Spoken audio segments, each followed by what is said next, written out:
મારી કોટડી મને પાગલ કરી દેશે. આ જેલની બહાર જે મારો દબદબો હતો ત્યાં 4 દેવોની વચ્ચે આવીને ધૂળમાં મરી ગયો છે. મને પકડાવનાર વ્યક્તિને હું છોડીશ નહીં.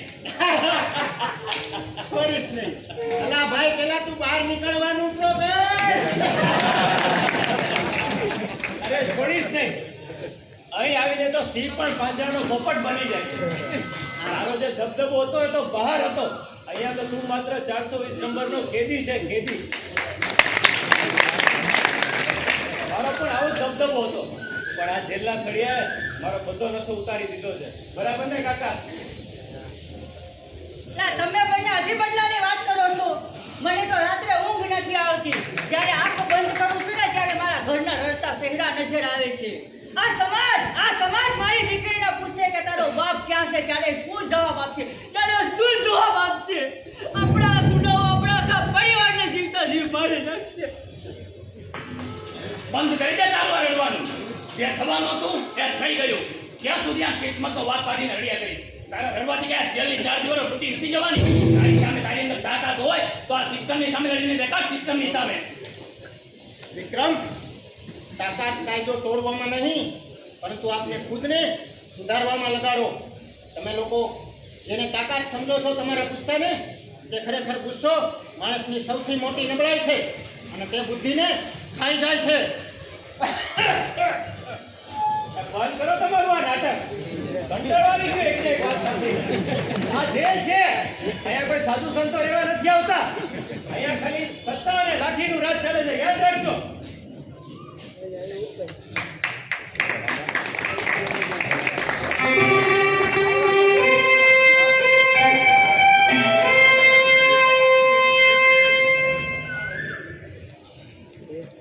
રાકેશ, લાઠી ક્યારે ઉઠે છે? જ્યારે માણસ પશુ બને છે.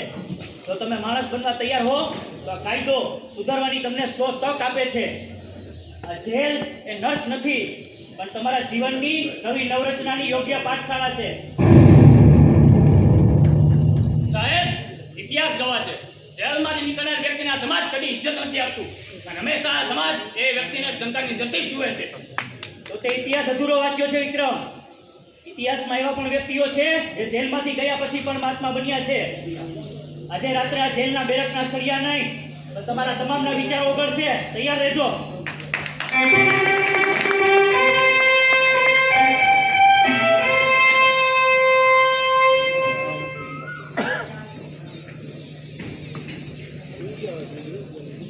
જોજે જલારામ હોઈનો દાદા.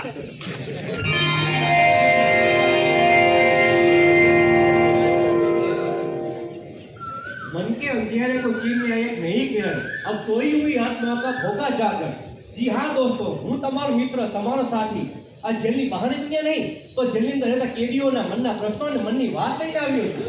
આ બધા પ્રશ્નોના જવાબ મળશે આપણને સ્વપ્નમાં. તો ચાલો મિત્રો, થઈ જાય તૈયાર સ્વપ્નની સફર માણવા માટે.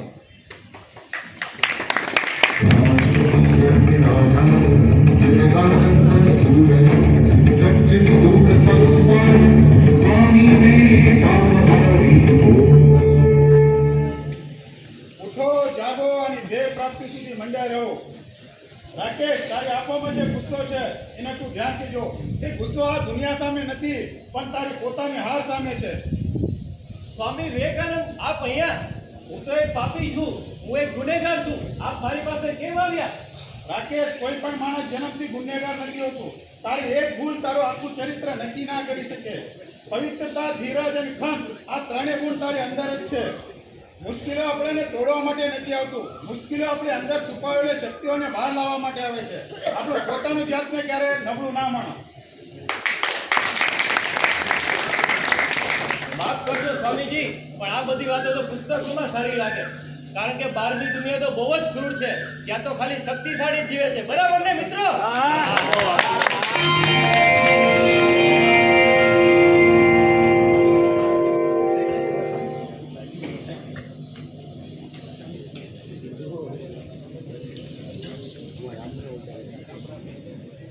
दोस्तों, शक्तिशाળી કોણ છે? જે સત્યનું પ્રદર્શન કરે છે તે, કે જે બધાનો અવાજ દબાવી દે છે તે? ના મિત્રો, ના. શક્તિશાળી તો એ હતા જેણે એક જ અવાજે સ્વરાજની લડત કરી હતી ભારતમાં. આગળનું દ્રશ્ય આપણે માણીએ મિત્રો.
અન્યાય સામે લડે છે તે સાચો શક્તિશાળી એ છે જે અન્યાય સામે લડે છે, સ્ત્રીઓ તથા ગરીબોનું સન્માન કરે છે.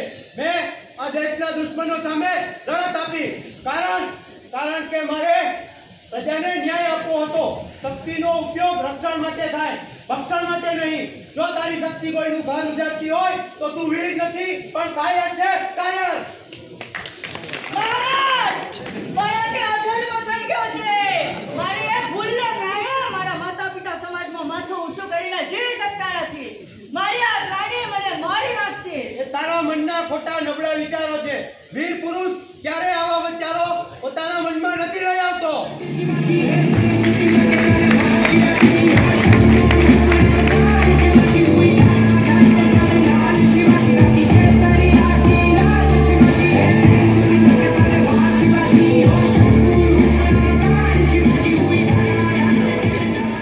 મિત્રો, જીવનમાં ભૂલ બધા માણસો કરે છે, પણ સાચો વ્યક્તિ એ છે જે એ ભૂલ બીજી વાર ના કરે.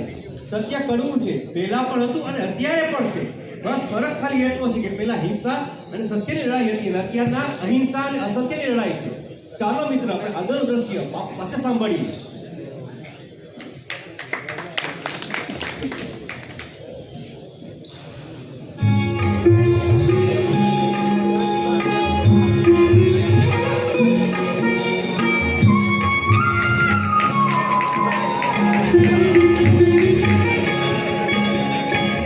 वैष्णवजन तो એને કહીએ જે પીડ પરાઈ જાણે રે. વૈષ્ણવજન તો એને કહીએ જે પીડ પરાઈ જાણે રે. પર દુખે ઉપકાર કરે તોય મહેશ, આંસુ હોવાથી પાપ ઓછા નથી થતો, પણ ભૂલનો સ્વીકાર કરીને સત્યને માર્ગે ચાલવાથી આત્મા શુદ્ધ થાય છે. આ સળિયા તારા શરીરને તો કેદ કરી શકે છે, પણ જો તારું મન પવિત્ર હશે તો તું આ કેદમાં પણ આઝાદીનો અનુભવ કરીશ. પાપ સામે લડો, પાપી સામે નહીં. ક્ષમા એ વીરોનું આભૂષણ છે.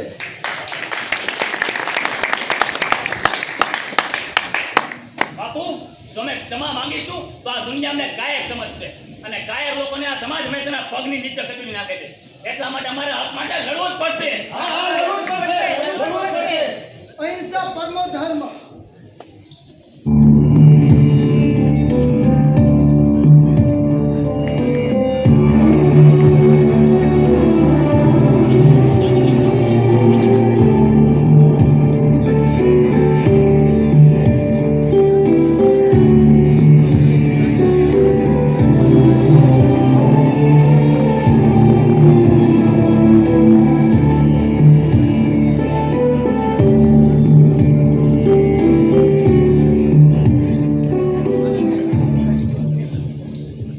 દોસ્તો, આઝાદી તો મળી હતી પણ કદાચ અડધી રાત્રે મળી હશે, એટલે ઘણા લોકો હજી ઊંઘમાં છે.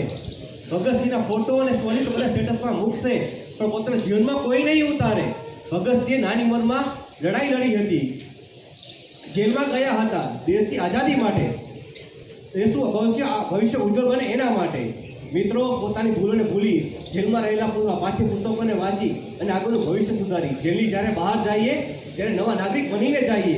ચાલો મિત્રો, આપણે આગળનું દ્રશ્ય માણીએ.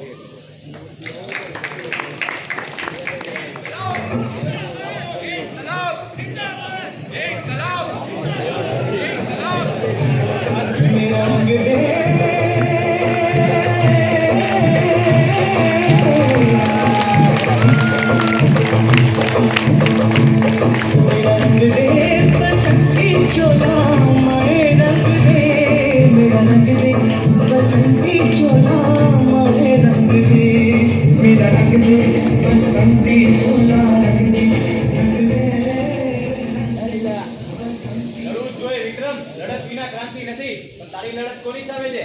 પોતાના જ ભાઈઓ સામે. નાની નાની વાતોમાં લોહી વાવવું એ ક્રાંતિ નથી, ગુનાહિત માનસિકતા છે. ક્રાંતિ દેશની વ્યવસ્થા બદલવા માટે હોય, પોતાના સ્વાર્થ માટે નહીં. મેં નાની ઉંમરે જેલ સ્વીકારી કારણ કે દેશ આઝાદ થાય. તમે આ દેશનું ભવિષ્ય છો. તમારી ઉર્જાને જેલના ખૂણામાં કચવાટ કરવામાં ન વેડફો. પણ ભગતસિંહ, અમારો આક્રોશ આ દેશ સામે કેવી રીતે કામ આવી શકે?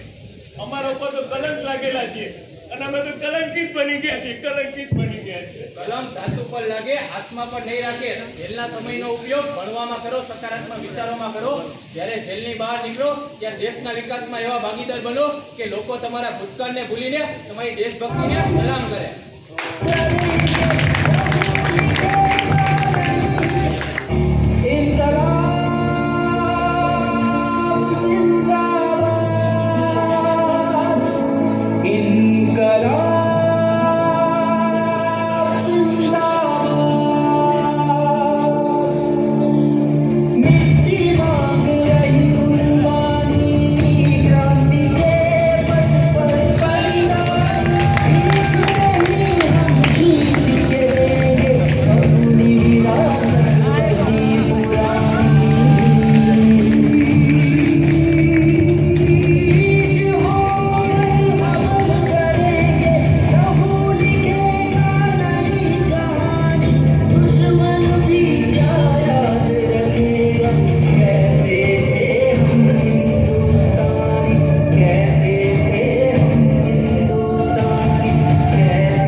અરે રાકેશ, વિક્રમ, આજે બેરેકમાં એટલી બધી શાંતિ કેમ છે?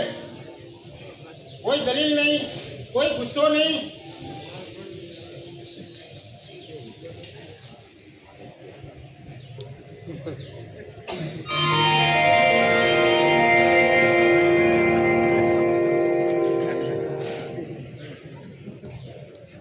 સાહેબ, આજે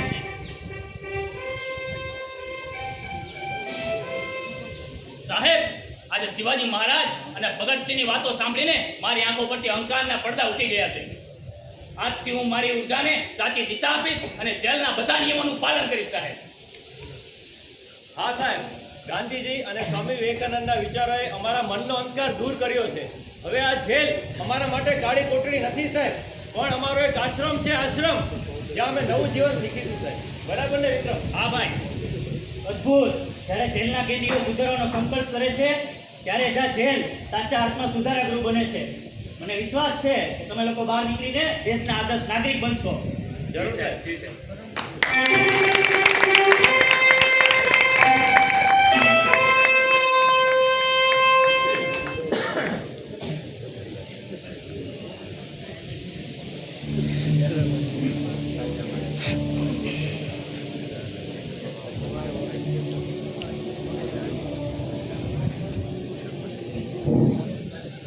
बदल रही है सोच अब बदल रहा इंसान चरित्र की भूमि पर खड़ा है नया हिंदुस्तान वंदे वंदे वंदे મારા કેદી ભાઈઓ જો આ જેલના કેદીઓ સુધારો સંકલ્પ લઈ શકે તો શું આપણે ના સુધરી શકી મારા કેદી ભાઈઓ બધા પોતપોતાની જગ્યા પર ઊભા થઈ જાઓ આજે આપણે સંકલ્પ લેશું મિત્રો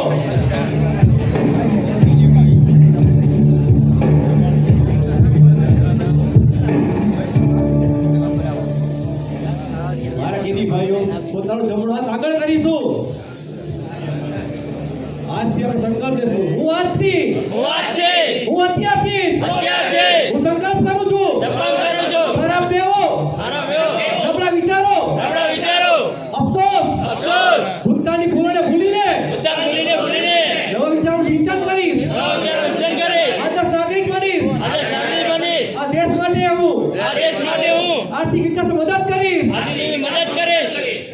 ભારત માતા કી ભારત માતા કી ભારત માતા કી મારા કેદીવાન ભાઈઓ તમારા માટે અસ્પષ્ટ થાય બે પંક્તિ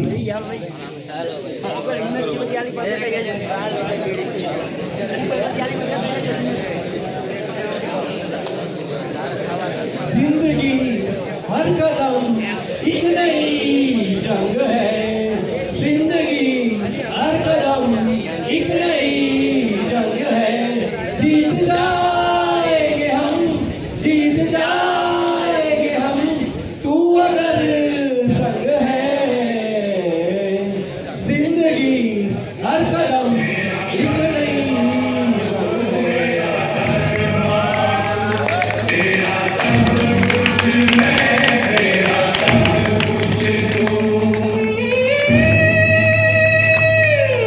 Thank you.